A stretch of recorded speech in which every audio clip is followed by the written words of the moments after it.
15 February Banjara समाजासाठी मोठा आणि महत्त्वाचा दिवस असतो.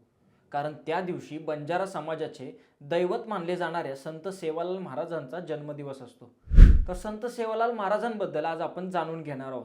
सेवालाल महाराजांचा जन्म 15 फेब्रुवारी 1739 आणि निधन 4 डिसेंबर 1806 रोजी झाले. त्यांचा जन्म गुलालडोडी तांडा, आंध्र प्रदेश येथे झाला. सेवालाल महाराजांनी बंजारा समाज सुधारण्याचे कार्य हाती घेतले. आजन्म अविवाहित राहून बंजारा समाज निरक्षर असल्याने महाराजांनी लोकगीत, भजन, लढीच्या माध्यमातून प्रबोधन केले. समाजात धार्मिक व सांस्कृतिक बदल घडवून आणले.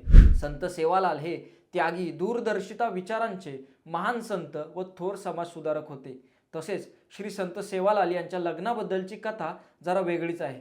असं म्हटलं जातं की त्यांना आई जगदंबेने सांगितले होते की तू इच्छा धरशील त्या स्त्रीशी तुझं लग्न होईल. तेव्हा सेवालाल महाराज म्हणाले, आई, सर्वजण मला भाऊ संबोधतात, मी भाऊ तर मग जगातल्या सर्व स्त्रिया माझ्या बहिणी झाल्या. या उत्तराने आई जगदंबा भारावली.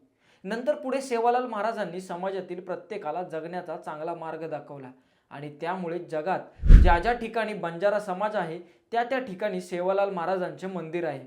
बंजारा समाज विखुरलेला जरी असला तरी तो या जयंती उत्सवाच्या निमित्ताने आपली प्राचीन संस्कृती जपण्याचा, ती नव्या पिढीत रुजवण्याचा प्रयत्न करीत आहे.